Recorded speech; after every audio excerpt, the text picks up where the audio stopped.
Your dog already knows you love them, not because of the treats, not because of the walks, not because of the voice you save only for them, because of something you do every single day without realizing it. Something that has nothing to do with intention, and everything to do with how you show up when nothing special is happening. There are 8 moments that prove it, and most owners walk past all 8 of them every single day without ever knowing what they just received. Welcome to Through Dog Eyes. They come to you with their whole body. Watch your dog the next time they walk toward you in an ordinary moment. Not when you called them, not when food is involved, just you sitting down and them noticing and deciding to come over. Pay attention to how they move. A dog who is uncertain moves carefully. The body stays compact, the steps are measured. There is something held quietly in the muscles, a readiness that is not fully relaxed. Now watch a dog who has settled their trust completely. The whole rear end gets involved. The tail is not just wagging, it is pulling the back half of their body with it. The head is up. Some dogs produce a full body wiggle that starts at the shoulders and rolls all the way to the tail. What that kind of movement reflects is a nervous system that is completely at ease. Every muscle, every posture signal saying the same thing. There is no threat here. I do not need to protect myself. Dogs do not move like that for everyone.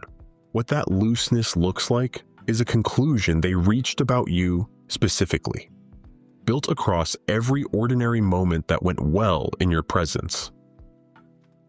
Stay with us, because what comes next is one of the quietest signs on this list, and almost nobody catches it in the moment. If this is already landing differently than you expected, subscribe to Through Dog Eyes. We are here every week. They glance back to find you without any reason to. You are at the park. Lead is off. Your dog is 20 meters away with their nose completely buried in something you cannot see or smell, totally absorbed, and then, without any prompt from you, they stop and look back. Just long enough to find you, then straight back to what they were doing. Most people assume this is the dog checking for permission or making sure they have not been abandoned. But researchers studying dog attachment identified something more specific. They called it the secure base check-in, and it was first documented not in dogs, but in human toddlers. A child placed in an unfamiliar room will explore, push outward, investigate. But periodically, they look back to find their caregiver. Not because they need anything, because the caregiver's presence is the condition that makes exploration feel safe in the first place. Take the caregiver away and the child stops exploring. They move toward the door. Your dog does the same thing. Studies suggest this glance-back behavior appears specifically with the person the dog is most bonded to, not with strangers, not with other familiar people. Your dog is not enjoying the park. They are enjoying the park because you are there. Take you out of that afternoon, and it is just a field. You are not background to their experience. You are the reason it exists. They go completely loose when they sleep near you. It is late. The house has gone quiet. Your dog is somewhere near you, fully under now, paws moving slightly like they are running somewhere in the dark. Small sounds escaping them, breath slow and deep, jaw loose. The whole body surrendered in a way that looks almost boneless. They have no idea you are watching. They have no idea about anything. They are completely gone. That is the stage of total vulnerability. Every protective instinct offline, awareness gone, the body completely defenseless. And they chose to go there next to you. Sleep is when danger finds you. That is what every animal's evolutionary history says. Even the most pampered dog who has never spent a night outside carries some version of that awareness. which means going into genuine deep sleep next to another being is not a small thing. It requires a kind of certainty that takes time to build, and can only be built one way. Your dog has learned through 1,000 ordinary nights of nothing going wrong that this specific place with this specific person is where it is finally safe to stop watching. You made that possible, not through training, just through showing up the same way enough times. They lean into you for no reason at all. You are standing in the kitchen waiting for the kettle. You are not thinking about your dog. You are thinking about whatever you need to think about. And your dog walks over and presses the side of their body against your leg. Not jumping, not pawing at you, not asking for anything, just leaning. It is so quiet that most people barely register it. They reach down, give a quick pat, and move on. But what that lean reflects in canine social behavior is one of the clearest expressions of affiliation that exists. It is what dogs do with the individuals they feel most bonded to. No external trigger, no food nearby, no excitement in the environment, just a body choosing to close the space between itself and yours. Their nervous system is calmer when they are touching you. That is what the lean is, not neediness, not habit, just a dog on an ordinary Tuesday afternoon, actively seeking contact with the one person whose presence makes their body settle. Most owners never slow down long enough to feel what they just received. They yawn when you yawn. Stop for a second. If your dog is near you right now, do this. Yawn. Slow and deliberate. Open your mouth fully and let it happen. Watch what they do. If they yawn back, here is what that actually means. Contagious yawning in humans is one of the more reliable markers of empathy researchers have found.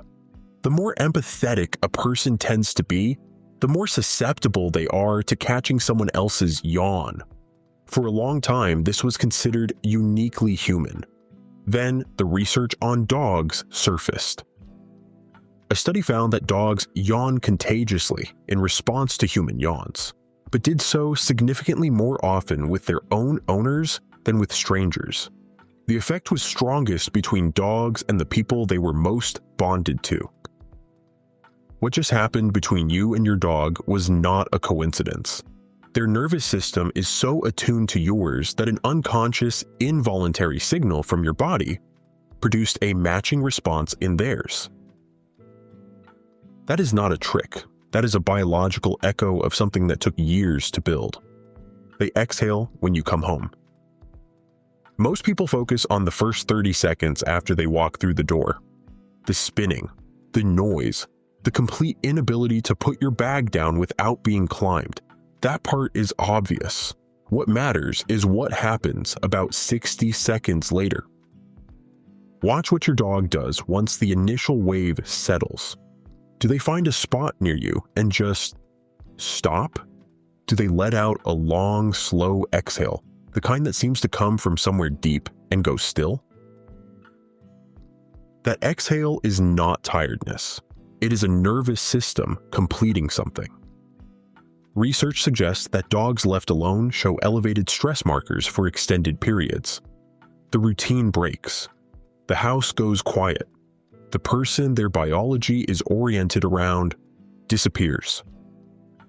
When you come back, what that reset looks like, the speed of it, how quickly a dog goes from activated to completely settled, tends to reflect how securely attached they are to that specific person.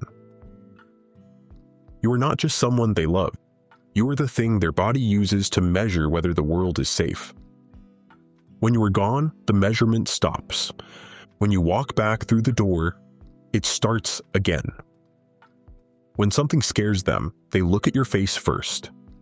Something startles your dog, a loud bang outside, a stranger at the door, something unfamiliar that their instincts cannot immediately place. And before they bark, before they run toward it or away from it, before they do anything, they look at your face. not at the thing that startled them, at you. They are reading the tension around your eyes, the set of your jaw, whether your breathing changed, gathering information from the one source their brain has learned to trust above everything else, before they decide how to feel about what just happened. If your face is calm, what that tends to look like is their alarm dialing down. If you carry tension, they escalate. Nobody taught them to do this. There was no training session where someone showed your dog to look at your face during a scare. They arrived at it through time, through every moment you were present and things turned out to be all right. In the moments when everything is uncertain and every instinct is firing, they do not look at the threat. They look at you. That did not get trained in, it got earned. They keep choosing you in the moments nobody is watching. This is the one that does not have a study attached to it, or at least not one that needed a study to be true. Think about all the times your dog came to find you in a room you did not call them to. All the times they settled specifically next to you when they could have settled anywhere. All the times they tracked where you went, not because they needed something, but because they just wanted to know. None of those moments were dramatic. None of them made it into a highlight reel. They were just ordinary Tuesday mornings and Thursday evenings and Sunday afternoons, where your dog quietly made a choice. And the choice was always you. What the research into dog attachment tends to suggest is that the strongest bonds are not built through grand gestures or perfect training or expensive care. They are built through consistency, through every time you were predictable, every time you were calm when something was uncertain, every time you showed up the same way and nothing bad happened. Your dog does not know about your career. They do not know about your failures or your bad days or the version of yourself you are not proud of. They just know you showed up again. And they chose you anyway, every single day, without conditions, without keeping score. They choose you. That is not loyalty. That is something humans spend their whole lives trying to find in each other. Humans love conditionally, even when they are trying not to. There are always terms underneath it, expectations, history, the memory of the times it went wrong. Dogs do not love like that. They love through presence, through the simple fact of choosing to be near you, again and again. In the ordinary moments nobody photographs and nobody remembers. Your dog has been doing that every day, not because you earned it, not because you deserved it, just because you were there. And to them, that was always enough. 8 behaviors, all of them quiet, all of them things your dog has been doing for years, none of them accidental. Which one stopped you? Tell us in the comments. We read every single one. Subscribe to Through Dog Eyes and hit the bell. Every week we go deeper into what your dog is actually living. They deserve to be understood. So do you.